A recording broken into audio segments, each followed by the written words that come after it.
Thank you, Tom, and good evening all. That's a marvelous introduction, Tom, and I will begin by telling you that we're looking at a picture by my friend Nick Pavlov, who is the co-author of the book that Tom was talking about, which we published in 1983. The view is from the hill that a vineyard that I worked in Sonoma County for almost a decade. We are looking, in October, we're looking east over the Dry Creek Valley from the hill vineyard behind my house and on the 100-odd acres that I worked there as what they call an owner-operator. Owner-operator is sometimes the sign you see on the door of tractor-trailer rigs, and what it means is you've bought the job, or in my case, the Federal Land Bank has allowed you to buy the job. The book Tom was mentioning is A Vineyard Year. Chronicle Books published it in 1983.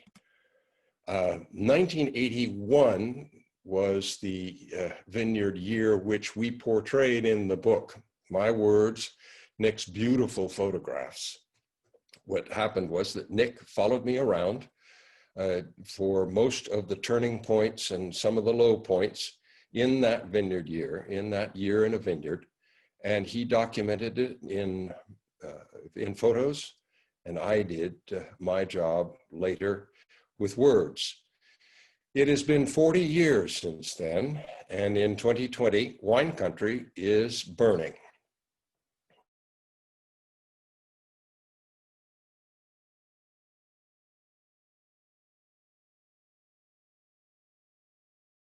Between then, 1980 and now.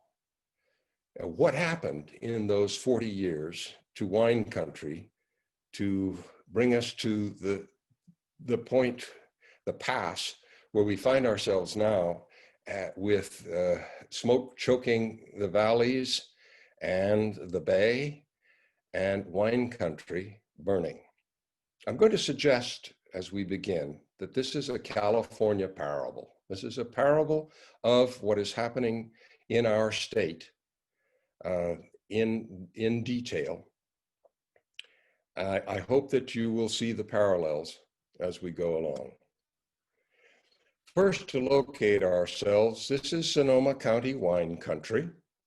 We're looking at an aerial view from Google Earth. Those of you who go and visit wine country, this is the Alexander Valley with the Russian River. Here's Healdsburg, there's Geyserville, and here's the beautiful Dry Creek Valley. Lake Sonoma, the Warm Springs Dam, the beautiful Dry Creek Valley, outside Healdsburg. Zooming in on that same photo, I've outlined the piece of ground, we called them ranches then, that I worked here. This is the creek. And to those of you who have visited wineries in the Dry Creek Valley, to orient you, Am Raffinelli's, the A. Raffinelli winery is on this knoll right here. However, in the right-hand corner, the upper right-hand corner of the picture is the center of gravity of the valley and probably of the whole region. This is the E&J Gallo Winery here. When I moved to Healdsburg in the mid-1970s, the town, it was a farming town of 7,000 people, a rather gentle place. The census, since the population had been steady since 1950. It had good schools. It had several churches. The school board, the elected school board, I learned over the years, was where the town fathers came together and the Protestants and the Catholics, segments of the town, worked out their differences and decided on what was in the best interests of the town. The high points were the 4-H fair and Friday night football. Healdsburg made it to state championship in their high school division while I lived there. It was a grand occasion. The coastal range begins right at the western boundary of the Dry Creek Valley. There are 6 or 7 ranges between the valley and the Pacific. And while I lived there, almost every summer there were fires in that range. They were such a regular occurrence that my neighbors who had larger bulldozer tractors with blades on them had standby contracts with CDF, the predecessor to CAL FIRE, to be loaded onto trucks, flatbed trucks, taken up logging roads to work at cutting fire breaks in the mountains. And that worked for all of the time that I was there. This year, however, things were different. This is the Vineyard fire in August in Mendocino, but it's in the woods, in the hills. Now, September and October, when I found there, were the months of the wine grape harvest. We started in September. We finished usually in October, before the first frost. And that rhythm has been disrupted in the last 40 years by the change in temperature, the change in the climate prevailing in the coastal valleys of California. These are pictures of the harvest, which then was done by hand during the day. Now, most of it picking is done by machine at night. And harvesting has begun in that part of wine country earlier, almost every year for the last 4 decades. They now begin picking in August. When I was farming, that was unthinkable. This is why Noah's graph of the temperatures, the average temperatures in the month of September between 1980 and 2020 show an increase every decade of 0.5 degree Fahrenheit. And so the grapes mature earlier and have to come off the vines earlier.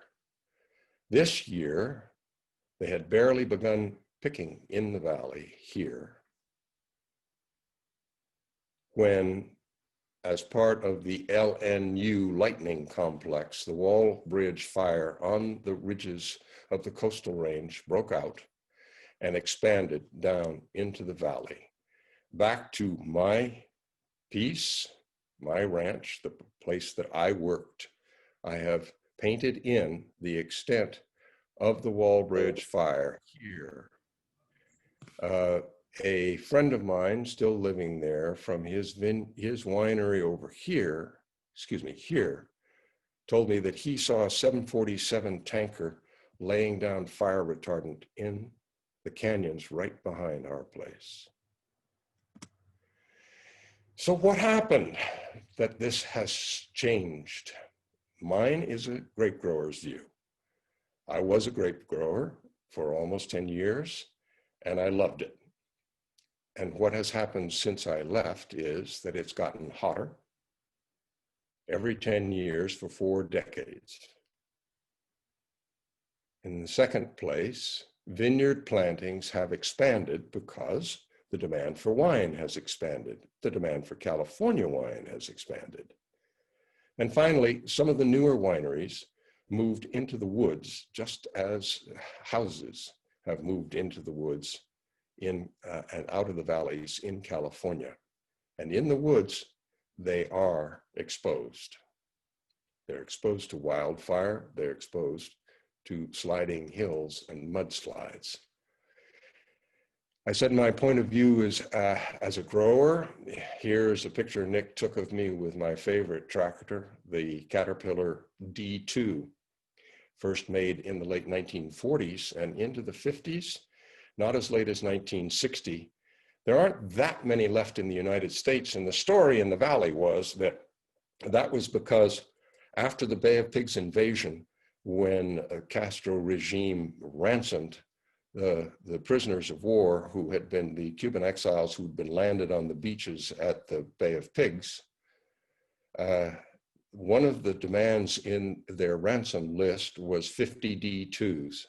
And the government rounded up a lot of the D2s because it is a marvelous machine. It really does a fantastic job at the things that tractors need to do. My family, on my mother's side, I am a 5th generation Californian. On my mother's side, my maternal grandfather farmed in Novato. My great-uncles, my great-great-uncles farmed on Bear Mountain between Napa and Solano, and another in Suisun. So my viewpoint is from my own experience and that of my friends who stayed in the valley, but I'm looking at it again as a farmer. And this is what I've seen. In Sonoma County, the average temperature by year since 1980 has gone up by 0.2 degrees Fahrenheit every decade. Also, it has gone up in Napa County.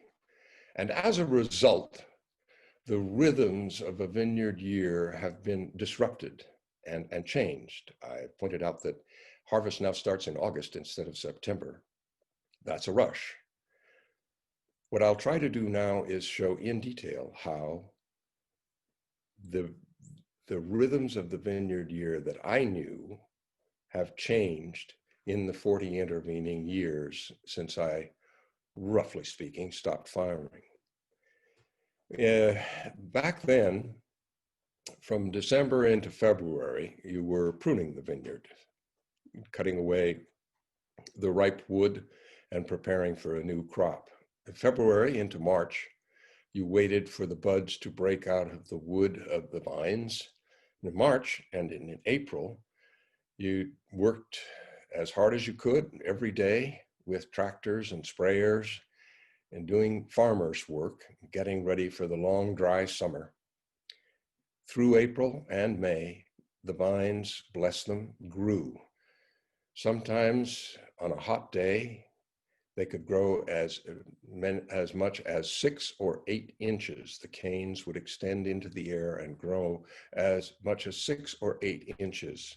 My Italian neighbors, who were my mentors in this time, told me that if you stood very still on a windless day in April or May, you might almost hear the vines growing.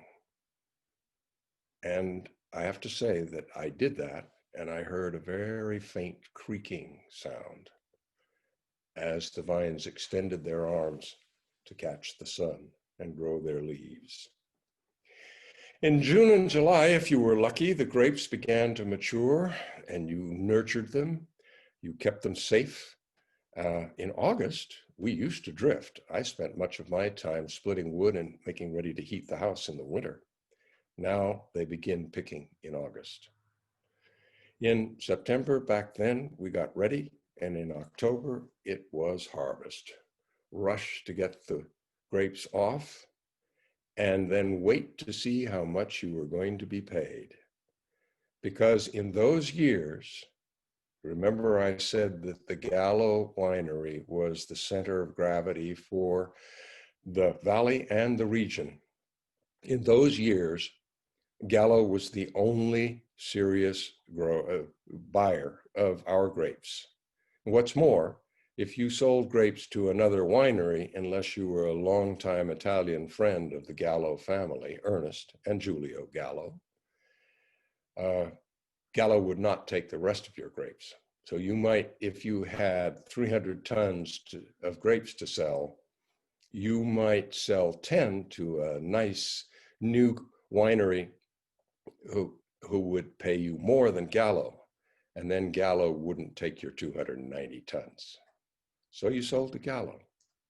And the deal was, you delivered your grapes, you raised them, you took care of them, you harvested them, you delivered them to the Gallo winery, and you never knew how much you were going to be paid until the week before Thanksgiving, when you learned what you were going to be paid after Julio and Ernest had seen how much wine had been produced in California that year.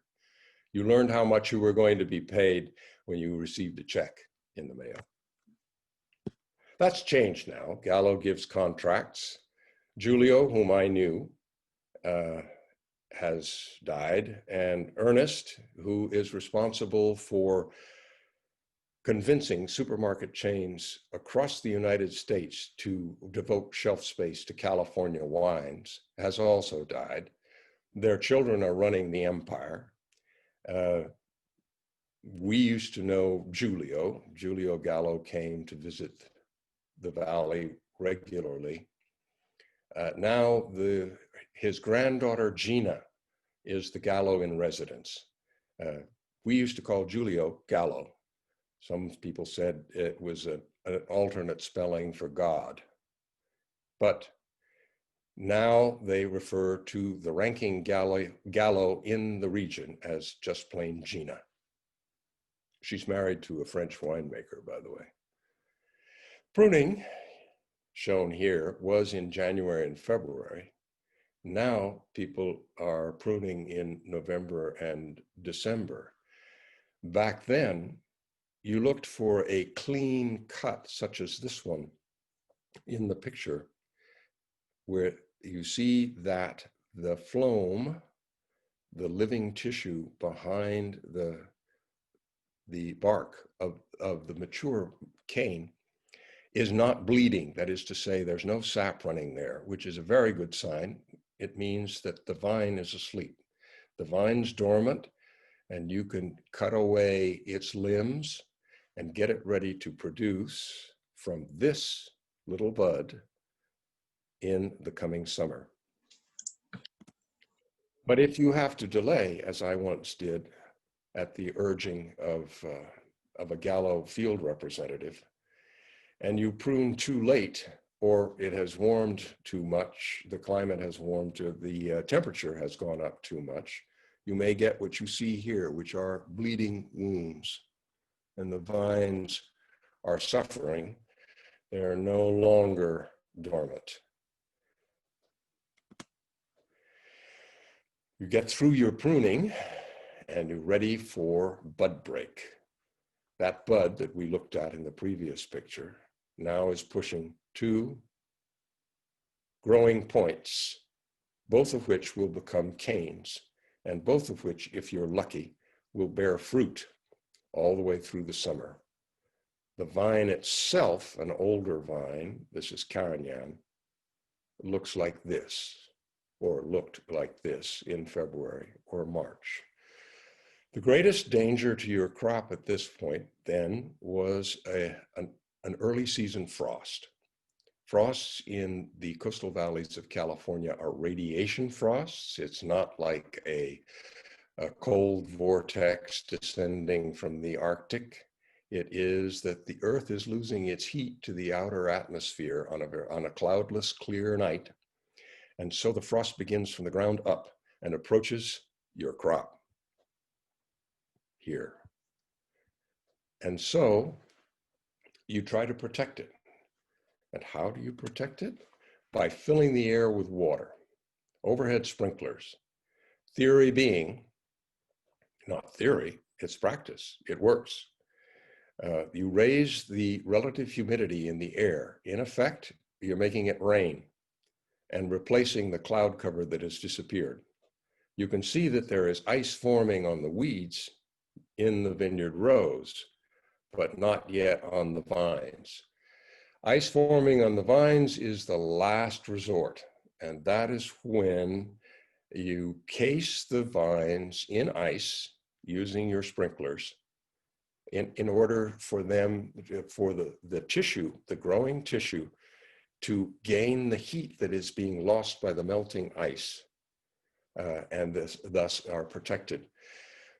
Neighbor whose parents worked this same piece of ground remarked to me once that his father had had 3 hard frosts with no protection installed, and in one spring. And I said, well, what did they do, knowing that they would not have had a crop?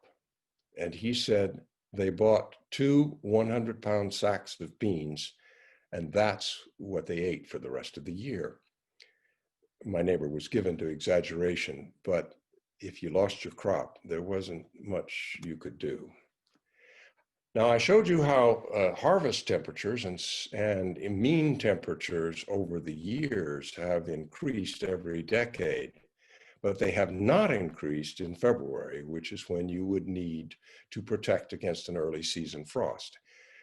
The temperatures in September and October had gone up by 0.5 degree Fahrenheit every decade, but the temperature in February has only gone up by 0.2 of a degree. 1/10 of a degree every decade since 1980. This is what you're trying to protect. Here are the little baby grapes and their leaves and the canes that will grow. This bud has pushed 3 canes and lots of grapes. Back then, you could probably keep all those grapes. Now, you'll be requested as a grower to thin your crop if, in the judgment of the winemaker who's going to buy them, you have too much crop for the vines or for his wine or her wine. There are some very good female winemakers, and that is why you sprinkle in the dark and at sunrise in the morning. Because it's dry here. Over in Napa, here's Mount St. Helena, over in Napa, they're getting the protection of a cloud cover, which we didn't have that day. So how do you fill the air with water? You do it with a big pump and a full creek. But wait a minute, didn't I say that this was dry creek? Yes, when I moved in, it was a dry creek. It dried out every summer, around about May or June. And the gravel was water bearing, so that if you wanted to pump water from the creek into your vineyard or for any other use, you needed to dig a hole in the gravel. Not anymore. You have a full creek thanks to the Army Corps of Engineers.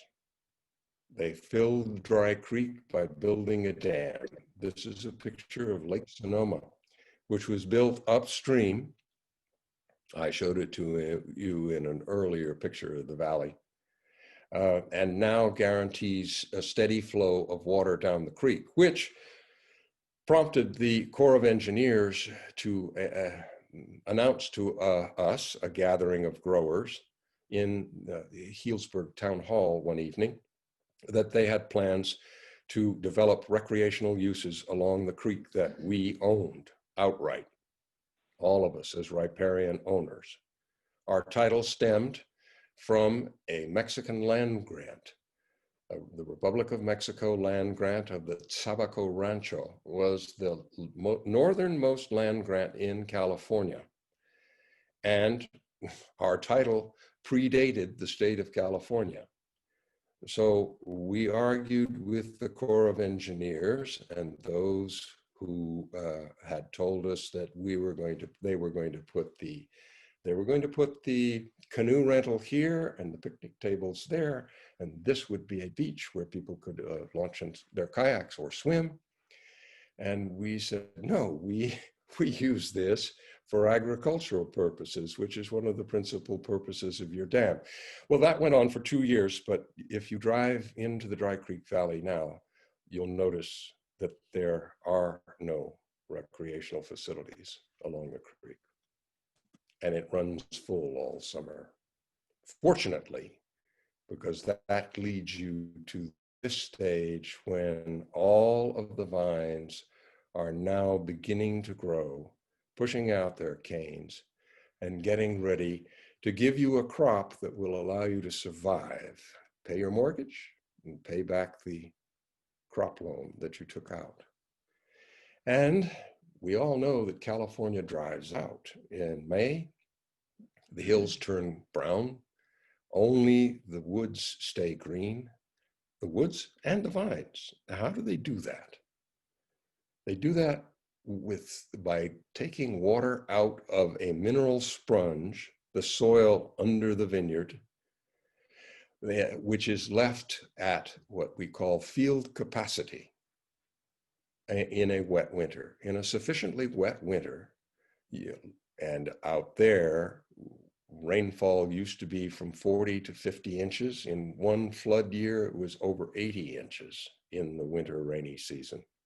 If you look here, you see that there is standing water, and that indicates that the mineral sponge, the soil under the vines, can't absorb any more water. So it is at field capacity, and it's field capacity that carries you through the dry summer. Rain, however, is also slowly, very slowly waning in Sonoma County, as you see by this smoothed curve over the mean of 1901 to 2000 of 42 inches. You see some years that are more than that, some years that are much less, and yet, in general, the rainfall is going down. When the rains cease, you get to work. And this is farmers' work. Turning the soil, putting the natural weeds, the wild mustard, into the soil to benefit the soil, feed it by pulling a disc harrow, formerly, behind a tractor, up the rows and down the rows and up the rows and down the rows, and you'll do it probably for 2, maybe 3 weeks. And you'd better do it well, and you'd better do it fast, because if you don't, you will turn up adobe bricks that will, when the soil dries out, stay with you all summer. And all summer you'll be cursing yourself for not getting the ground as smooth as you should have in April and May. By the way, yes, that is me on the tractor, wearing my brand, which was the Federal Land Bank. The hat came from the Federal Land Bank, and I figured since they owned me, I'd wear it. After you're through, you get, if you're lucky, ground that looks like this. This is at the Ferrari Carano Vineyards in the Dry Creek Valley. We used to make fun of vineyards that looked like this back in 1980 or thereabouts. We'd say that somebody who kept their ground that smooth was vacuuming his vineyards. Now everyone vacuums their vineyards because it is machines that do the harvesting. Now you wouldn't have told Ferrari Carano's, no. Ferrari Carano's vineyards were managed by a big guy named Mike Mazzoni, a gentle guy, a very nice guy, who took his farming very seriously. And I don't think I ever would have suggested to him he vacuumed his vineyards. Once you're through with the groundwork, you begin with protection. The fog on the left that creeps up the valley every evening during the summer months will drop the valley temperature, the temperature on the valley floor, from 85, 80, even as high as 90. It'll drop the temperature by 20 or 30 degrees Fahrenheit in a little over an hour. And it is that that maintains the quality. That is why Northern California valleys, Napa, Sonoma, and in Napa and Sonoma counties are the heart of quality wine production in California.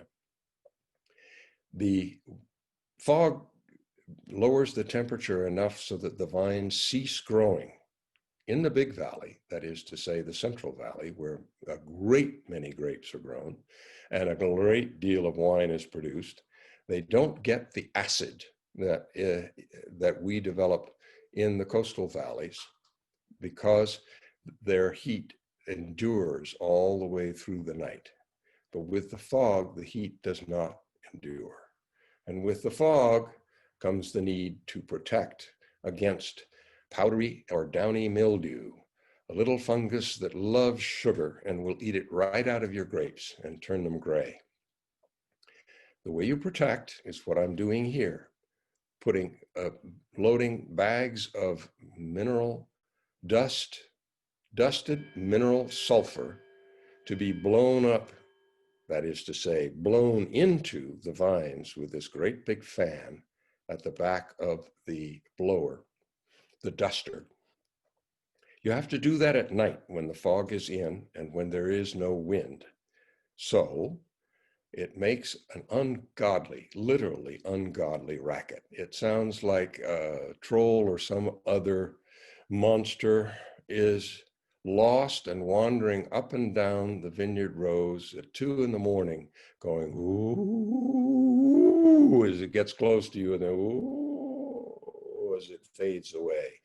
And while I was living there, the Dry Creek Valley and adjacent valleys all came into a form of transition. People from Santa Rosa and from San Francisco began to move into the valley to live. People who were not farming, and they moved into farming country. And they complained. They didn't like the noise at night or the smell of sulfur or other smells that are associated with farming. So at Sonoma County Farm Bureau, while I was on the board there, we agitated for and got right to farm, a so-called right to farm ordinance, which is in effect until today. And under the terms of the ordinance, anyone who buys residential property or just plain land in a farming district, a district that is zoned for agricultural use, that new property owner will have to sign a declaration that he or she or it is aware that they are moving into a farming area and that noise and smells are associated with farming, and they will accept the noise and the smells. We try not to. We try to keep it quiet and foggy like this. Once early in the summer, the peregrine falcons that nested up beyond the Warm Springs Dam were migrating up the valley, and they roosted for the night right at my house and in the trees around my barn. And they were grounded by the fog. In the morning, they couldn't continue flying up to their nesting area, their mating in their nesting area. They talked to each other all through the morning, probably saying, can you see? No, can you? And there they were until about 11 when the fog cleared. So is it necessary then to irrigate? Not then, but soon, and perhaps now in drier areas, you'll have to irrigate, hopefully using drip irrigation, because there's not enough water in California to go around. In the summer then, with your crops set and well protected, you hope, you wait, you watch, and you test the grapes for ripeness, for maturity, by measuring their sugar content, which you do with this instrument, a spectrometer. You crush some of your grapes into a slurry juice, dip the spectrometer into the juice, hold it up to the light, and it will read out on a scale developed by a Mr. Briggs the sugar content of the juice. White grapes here. White grapes are generally harvested at about 20 Brix. To give you a term of reference, the table grapes that you may buy in a supermarket from California vineyards in the Central Valley are generally harvested between 16 and 18 Brix. In other words, if you tasted these, they would be too sweet for your taste that is formed by supermarket table grapes. And then it's time for harvest. See how dry the ground is as you begin. The pickers are down here in the corner, and we're getting ready to go. It'll go on for a long-ish time. It can be as long as 3 weeks, maybe 4, or it can be as quick as 2. In 1981, you may have noticed, I should have pointed it out, 1981 was an extremely hot year. And as a result, all of the grapes got ripe in a rush. and the winery closed down. They wouldn't accept any more grapes until they had processed, made wine, fermented, and loaded it into tanker trucks to take it to Modesto. So as we waited, you had the threat of wild pigs coming down out of the woods and into the vineyard at night and eating up your sweet grapes. But the major threat was the heat itself. Vines under stress, under water stress, with a crop on them, will not draw any more water out of the ground. They'll draw the water out of the grapes. It's easier. And so the grapes shrink and turn into semi-raisins. And the semi-raisins, the wineries won't take. This year, the valley was choked by smoke from the Walbridge fire for days on end. It was under a mandatory evacuation notice. Many of my friends who remained there did not leave, but the smoke stayed, and it damaged grapes to the point that many wineries who had promised to buy grapes reneged on their promises, and the grapes, smoked grapes, are still hanging on the vines in the Dry Creek Valley. Once you've loaded up your load, here comes the moment of truth that you've prepared for since November of the previous year. I'm in the truck, and there's my load, and it's being sampled with a stainless steel tube sharpened at one end with a handle on the other.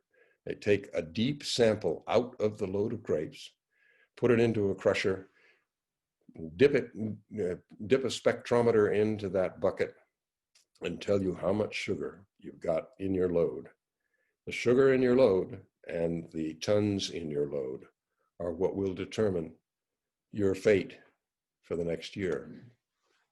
And the load then is dumped into the crusher and is on its way to becoming wine. Most of our grapes, the black grapes, we call them, that make red wine, from this time in the Gallo history, went into the Gallo Hearty Burgundy. Gallo at that time did not have a family vineyards brand of varietal wines as they do now. The varietal wines are made at the Gallo winery outside Healdsburg in the Dry Creek Valley by Gina Gallo, the granddaughter of the man Giulio, whom we knew. So, second element, the vineyards where there were none. With the demand for grapes, demand for wine increasing, vineyard plantings have expanded in both Sonoma and Napa counties, as well as all over California, where there is where conditions are favorable. So where do you plant? You plant on the bottom of a valley or the bench, which is the first level up from the bottom on the hillside, but you hope out of the reach of spring frosts. I'll give you an example that you may even know. The Knights Valley between the Alexander Valley and the Napa Valley, where grapes in 1980 were not grown because of the danger of early spring frosts. But with rising temperatures, vineyard planting in the Knights Valley became viable. And so here's the Knights Valley. Here is Geyserville, Alexander Valley, Knights Valley, Calistoga. If you have visited Calistoga and driven from there into the Alexander Valley, you've driven through the Knights Valley, which now has vineyards in it and did not 40 years ago. I've traced in the extent of the glass fire in September, which nibbled at the edges of the Knights Valley as it came down, but did not burn anything in the Knights Valley, just ruined grapes with smoke. Here's how planting progressed. An aerial photograph of 1993 shows some vineyard plots and some hay and other hay fields here.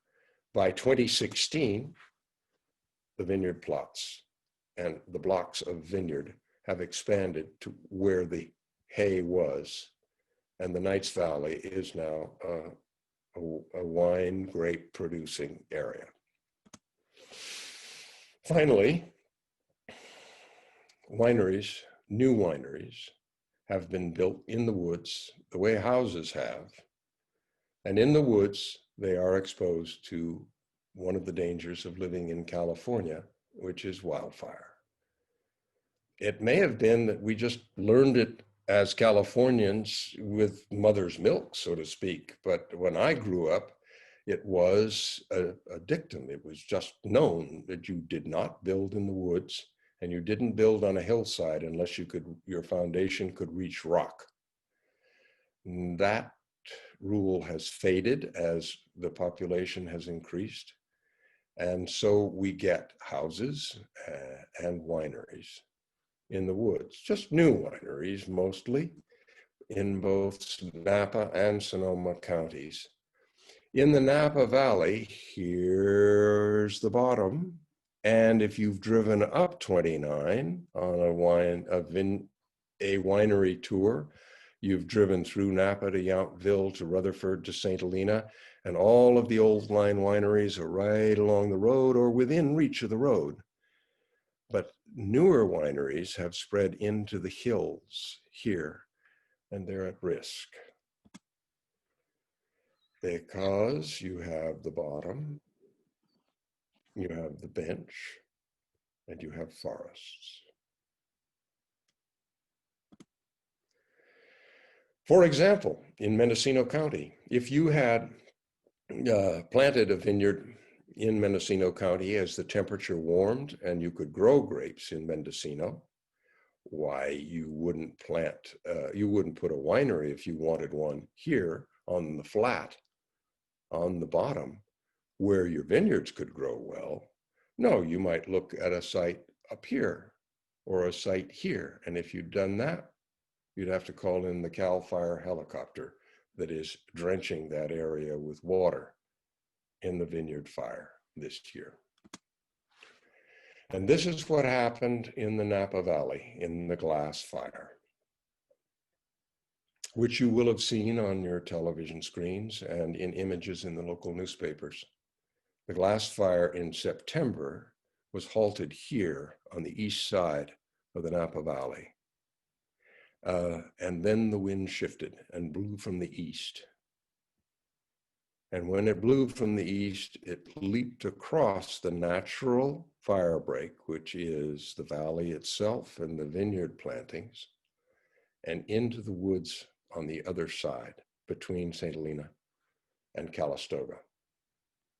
Those are the wineries that were affected. And no, Rumbauer was not. It's down here, even though it is built in the woods, that winery. This is a picture taken from the terrace of one of those new wineries that was unhappily badly affected by fire. I'm not going to identify it, but this is the view from the winery, which was built here on a terrace in the woods. And this is where the glass fire came from. So it came across the valley, across the river, leaped in, wind-borne embers leaped into these trees, and then these, and then burned the winery. Here is another winery that found itself in the path of the fire. I said this was a California parable. We've seen terrible pictures of damage for wineries, for houses, for logging operations, for service stations, for all manner of buildings. We've seen terrible tragedies this year, the year before, and the year before that. Now, I've tried to explain what the effect has been on wine, on grapes, and wine grape growing in wine country from a grower's point of view. But clearly, what we're talking about is climate change. If you're interested in the relationship between climate change and Western wildfires, I'll refer you to two sources, through Daniel Swain, who is the professor of climatology who specializes in extreme events at Davis. He and his co-authors published a peer-reviewed paper this fall, and the headlines include, "Climate change is the cause of the observed increase in extreme fire weather. The key link between climate change and wildfire is through vegetation aridity, which is obeying the rule that never use one word when two will do. One word is everything's too dry. Not enough rain and rising temperatures, and the grass is dry, the vines are dry, the woods are dry, the oaks are dying, and we are exposed to wildfires. But we still have the vineyards and we still have California wine." Thank you. Thank you very much. Questions are being fielded by Russell Ott through the chat function. For copies of the Vineyard Year, you can look to Cheryl Pop's Books by the Bay in Sausalito, or contact me at my website, which is vineyardyear.com. Thank you. Great, Joe. Thank you so much. We have a couple questions to begin with, but please, everyone else, please type your questions in the chat, and we'll go ahead and have you ask your questions directly to Joe. Tom, you've got the first couple questions. Well, Joe, thank you as always. You've done a terrific job, and you're very thorough and very well researched on this. Part of my first question, I think you've already partially answered, but I'll take it a step further. Is there any market value for grapes covered in ash? Anything that they can be used for? Is there such a thing as a smoky zin or anything like that? It's the same question that occurred to me, Tom. And I think there undoubtedly could be. Right. But I think the complicating factor, and this is what my grower friends who are still in the valley tell me, the complicating factor is that wine grape prices have been dropping because there are too many on the market.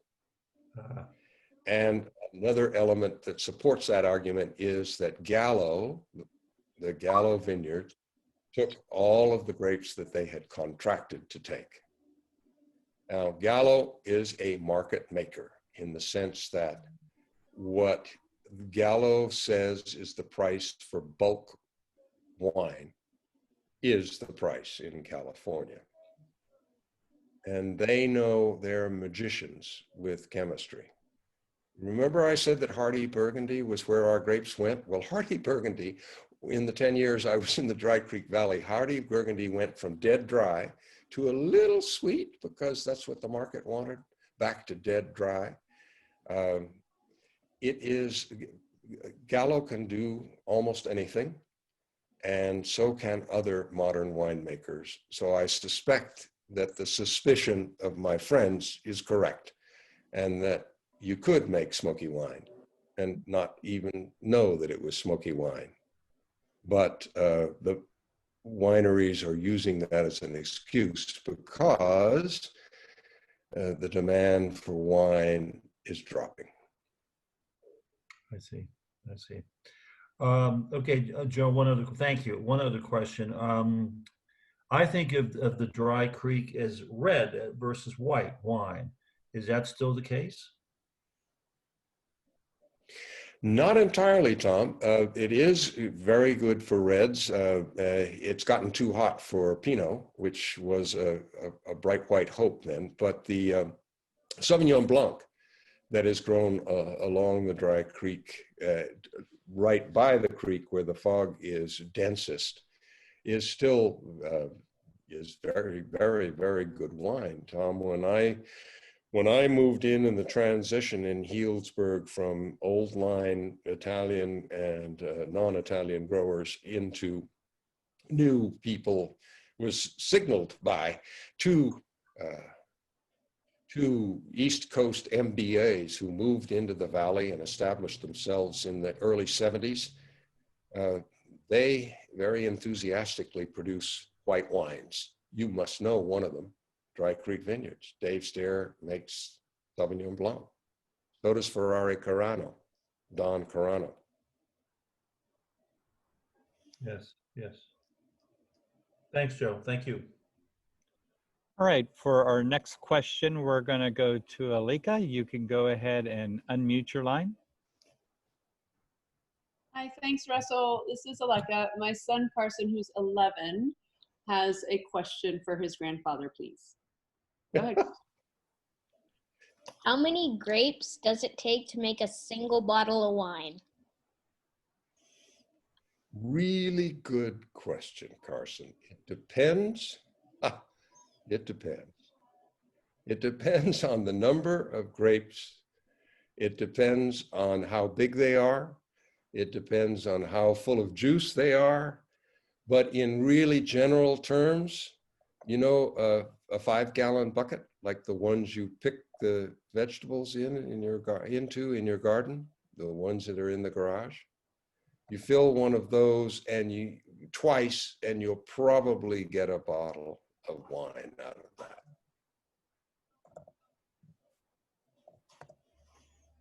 That's a great question. Yes. Thanks, Carson. The next question we have is from John. Hi. So sorry, I missed a lot of your presentation, so maybe you already covered this. But we were up in the Dry Creek about a month ago and noticed that they were harvesting some of the wines, some of the grapes, and that for this late in the year, surprised how many grapes were still on the vines and how sweet the grapes were that were on the vines. I've never seen them that sweet. And then I ran into a guy from Malm at Costco, and he said that nobody's harvesting in the Dry Creek. He said they're just plowing them under because of the smoke taint. So I was kind of curious what, you probably may have covered this, but I was curious what you knew about that. What I know, thank you for the question, John. What I know about it comes from growers who are still in the valley. Some wineries did not take grapes, saying that they were tainted by smoke. What you saw, what you noticed yourself, is absolutely correct. The grapes have been on the vine too long for good winemaking. Therefore, they're very sweet. They're probably over 22 degrees Brix in sugar content. And they're still hanging. But some wineries, including the big one, Gallo, took their contracts. They took the grapes they had contracted to take, John. And therefore, you saw harvesting. And they will make wine, but you may not taste it. Oh, yeah, I've tasted grapes on the vine before, and I've never seen them that sweet. And I thought, well, maybe they're going to make port or something. It was amazing to me. I was surprised to see them still on the vine. That was the middle of September at Michelle's Lumberger where we were at, and just surprised to see. I didn't get a chance to ask them what was going on. Well, the middle of September would have been in 1980, was the reference year that I was using, John. Middle of September would have been just when harvest was starting. Mm-hmm. Now harvest starts in August, right? And they have to be really off by September. Yeah, that's what I'm used to seeing. Because the temperature has risen so much, so steadily. Well, sorry to monopolize questions. We seem to have had such erratic weather conditions, right? Sometimes a lot of less hot days than we've had, and then an extreme amount of hot days. Am I also correct in that? If you look at a long-term trend, the temperature in Sonoma County has risen, according to NOAA, by 1/2 degree Fahrenheit in the harvest month of September, by 1/2 degree Fahrenheit every decade in the last 4 decades. So Yes, there are extreme variations, and as a grower, you just plain deal with them, and the winemakers will open up early if it's a hot year, and then if it's too hot, they'll have to close down because the grapes are coming in too fast. Uh, you know what the motto of a farmer is? It's always something.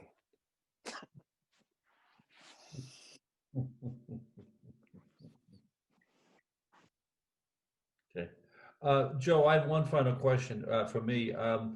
Areas in France, Italy, Germany, are they in the same predicament in terms of this warming factor and their grapes? They are, Tom. It's a really good question. They are indeed, and harvest has been getting earlier in the wine growing regions of central and northern Italy, as it has in the Dry Creek Valley and in the Napa Valley.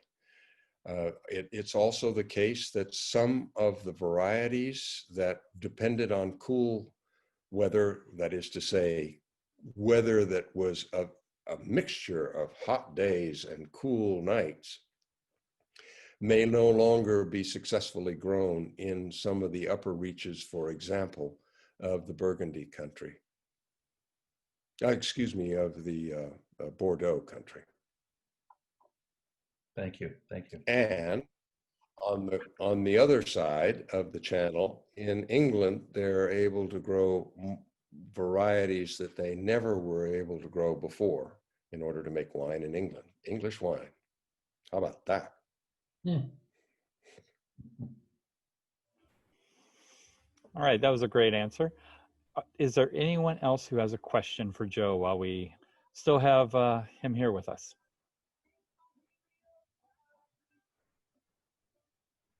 Can I ask a question, may I? Sure. The question is, leaving this year aside as an anomaly, because the fires are something of an anomaly, we hope. How has the changing climate affected the quality of the wines that are being made?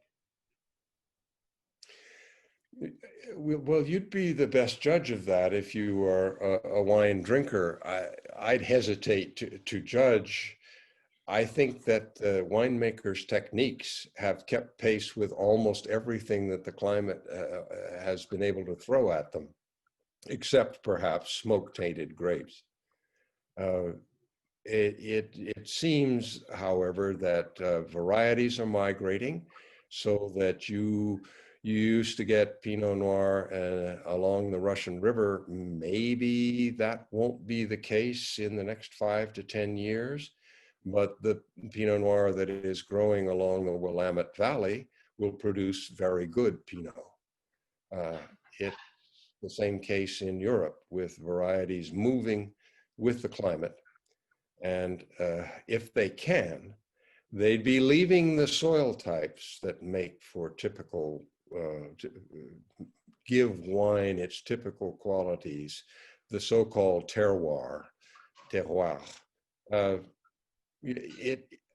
I would say that it has not affected the quality of wine in general, but there are years that are better than other years, and there are years that are worse. And I remember when I first started drinking wine, that there were good years for wine or great years for wine, and then there were not so good years for wine. 1981, which is the one I laid before you this evening, was not a good year for wine because it was too hot, too late. This is something of a follow-up, but is because you intrigue me with Gallo as kind of the 800-pound gorilla. And I'm wondering, they're a market maker. Can they also be a taste maker? Yes, I cited the example. Really great question. I cited the example of Hardy Burgundy, which only people of my vintage might remember. Hardy Burgundy went through changes while I was there. Hardy Burgundy in 1972 and 3 was dead dry. And And by 1976, they wanted, the Gallo had decided, who knows how, focus groups tasting wines had decided that it needed to be just a little sweeter. So they left residual sugar, less than 1%, but the wine tasted sweeter. They do indeed make tastes, the Gallo winery. Well, the supreme example, and thank you very much, William, for the question, because I did not bring it out. Ernest Gallo is the man who made it possible for all of us to be in the wine grape business, because he convinced supermarkets all across the United States to devote shelf space to California wine.